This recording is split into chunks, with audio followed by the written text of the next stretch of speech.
X ray में तो lungs clean है, वायरल अपर रेस्पिरेटरी इन्फेक्शन होता तो दिखा था, नहीं दिखा रहा है। तो देव, मुझे समझ में नहीं आ रहा है कि एक रनिंग नोज प्रॉब्लम के लिए तुमने सारे इंटर्न्स क्यों इकट्ठे कर रखे हैं? सनी, हमारे हॉस्पिटल का full form JB Mehta medical college है। ये एक टीचिंग हॉस्पिटल है। यहाँ का हर केस हमारे इंटर्न्स के लिए एक लर्निंग एक्सपीरियंस होना चाहिए।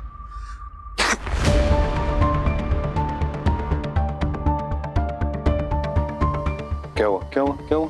कुछ नहीं सर, थोड़ा चक्कर आ गए। ये चक्कर पहले भी आएगा भाई? हाँ जी, होता है जब जब छींक आती है। डॉक्टर साहब, इसके नाक के साथ साथ इसकी कड़कती हुई छींक का भी इलाज कर दो आप। डॉक्टर अबीर, सर हैंडल दिस।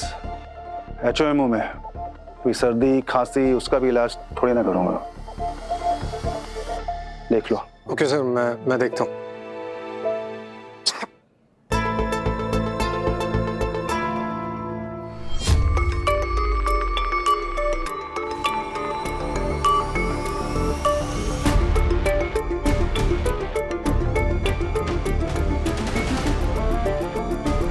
ये जो नेजल डिस्चार्ज है, हमें इसकी टेस्टिंग करवानी होगी।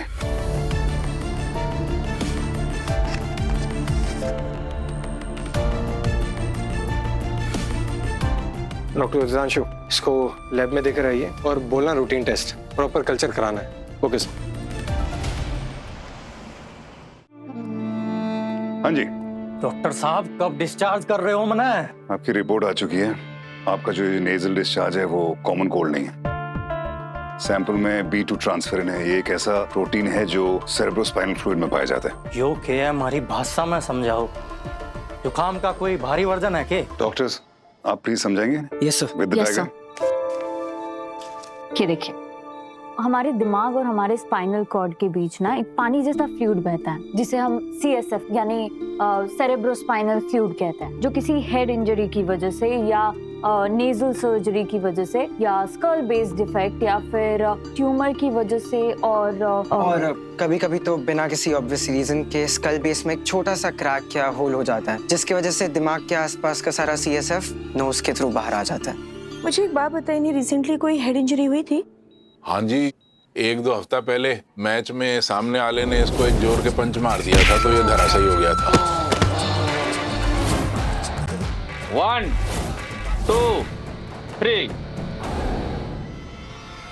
पर हमारा बाली है शेर जी, खड़ा हो गया रेफरी के 10 गिनने से पहले ही और उसको एक पंच मारा ऐसा कि नॉकआउट ही कर दिया।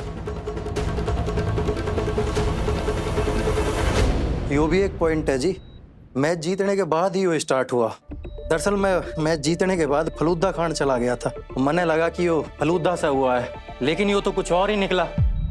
अब देखिए एग्जैक्ट प्रॉब्लम क्या है, उसके लिए हमें एक CT स्कैन करने की बहुत ज्यादा जरूरत है। एक बार वो हो जाएगा तो फिर ट्रीटमेंट शुरू होगा, और ट्रीटमेंट के दौरान आप कोई रिग्रेस एक्टिविटी बिल्कुल नहीं कर सकते। डॉक्टर साहब, हमारी सारी ट्रेनिंग ही रिग्रेस एक्टिविटी से ऊपर है। हाँ तो नहीं कर पाओगे अब, ना ट्रेनिंग ना मैच, कुछ नहीं कर पाओगे, प्लीज अंडरस्टैंड। ये तो सुनते ही सदमे में चले गया। बॉक्सिंग इनके लिए कोई प्रोफेशन नहीं है, इनकी जिंदगी है। डॉक्टर साहब, बहुत साल मेहनत करके यहाँ तक पहुंचा हूँ, अब पीछे नहीं हट सकता।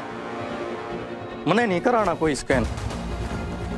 मैं ट्रेनिंग भी करूंगा और तगड़ी ट्रेनिंग करूंगा, चाहे मैं मर जाऊं। नाक पे पट्टी बांध कर ट्रेनिंग करूंगा और इंडिया के लिए गोल्ड लेके आऊंगा। चलो कोच साहब। एक मिनट बाली, कितना डरपोक है ये आदमी, बताओ। बॉक्सर इतना डरपोक है ये। यो क्या बोल रही हो मैडम आप? हाँ तो सही बोल रही हूँ मैं। इंडिया के लिए गोल्ड मेडल कैसे लेकर आओगे इतने डरपोक बनकर? छी। मैं डरपोक ना हूँ मैडम, मैंने डरपोक ना बोलो। तो और क्या बोलूं? अरे छोटा सा टेस्ट सजेस्ट कर दिया डॉक्टर ने, तुम तो यहाँ से भाग रहे हो। अरे ये भी तो हो सकता है ना कि CT स्कैन के बाद कुछ भी ना निकले, तुम्हारे डॉक्टर साहब गलत साबित हो सकता है, मामूली सर्दी जुकाम निकले, ये भी तो हो सकता है ना भाई। यो भी हो सकता है, मामूली सर्दी जुकाम भी हो। हाँ तो वो तब पता चलेगा ना जब CT स्कैन हो पाएगा, पर तुम तो ऐसे भाग रहे हो ऐसे, तो नहीं, उसके बाद तो तुम डरपोक भी कहलाओगे और भागोड़े भी कहलाओगे। Now you decide. ना जी, हमारा चेला जो है ना डरपोक है ना भगोड़ा से। ये तो दूसरे सामने वाले को ना रिंग में भगाता है, खुद नहीं भागता ये। मैं कैसे मानूं? अभी जिस तरह से भाग रहा है तो मुझे तो भगोड़ा ही लग रहा है ना, बाजीगर थोड़ी बोल दूंगी इसे। देख बाली, यूं मैदान छोड़ के भागने वाले ना कभी इतिहास नहीं बनाते।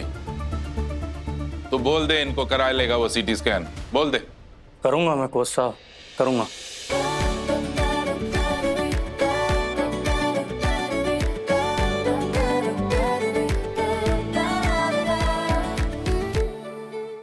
यादें रुसवा हुई, धुंधली सिसकी हुई,